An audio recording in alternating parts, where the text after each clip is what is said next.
In The Heart of the Sea leaves out a wild true story detail about Owen Chase and Matthew Joy after the sinking.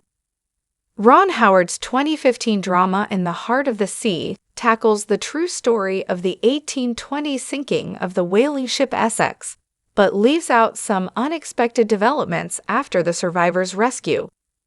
In the Heart of the Sea's cast is led by Chris Hemsworth, Tom Holland, Cillian Murphy, and Benjamin Walker, portraying the real-life crew members whose ship is wrecked during an encounter with a large sperm whale.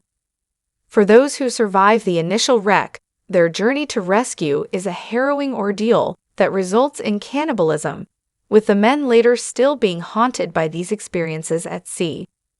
Though many of the crew members were strangers when they set off on the Essex, that wasn't the case for Owen Chase, Hemsworth, and Matthew Joy, Murphy. The movie reveals that the two are almost like brothers, having sailed together since they were boys. Therefore, when Joy was dying at sea after suffering a brutal head wound, his fate was unsurprisingly taken the hardest by Chase. However, Joy and Chase's intertwined story doesn't stop with the former's death, as In the Heart of the Sea's ending leaves out some details about Chase's connected personal life after rescue. Owen Chase married Matthew Joy's widow, Nancy, after his first wife died.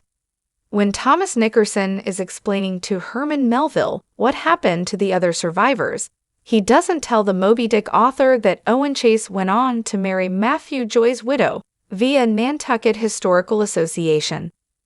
In the movie's final moments, Chase is seen reuniting with his wife, Peggy, and meeting his daughter, which is accurate to the true story behind In the Heart of the Sea.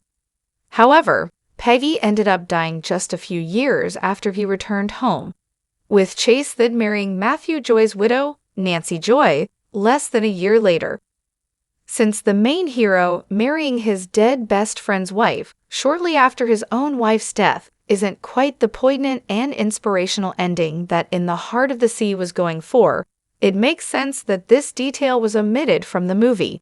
Still, it highlights how the crew's lives were forever entangled after their experiences on the Essex, and that the personal tragedies they faced didn't stop once they returned to Nantucket.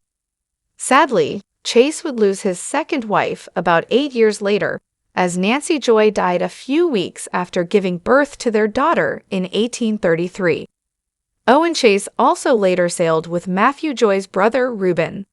Another detail about Owen Chase's life after In the Heart of the Sea's rescue that Nickerson leaves out is that the first mate went to sail with Matthew Joy's brother Reuben Joy. Several years after Nancy Joy's tragic death, Chase was captaining the Charles Carroll when they met the whaling ship Hero, which was captained by Reuben. According to the ship's log, the two ships sailed alongside one another for 2 months, further highlighting how close Chase remained to the Joy family after Matthew's sad In the Heart of the Sea fate.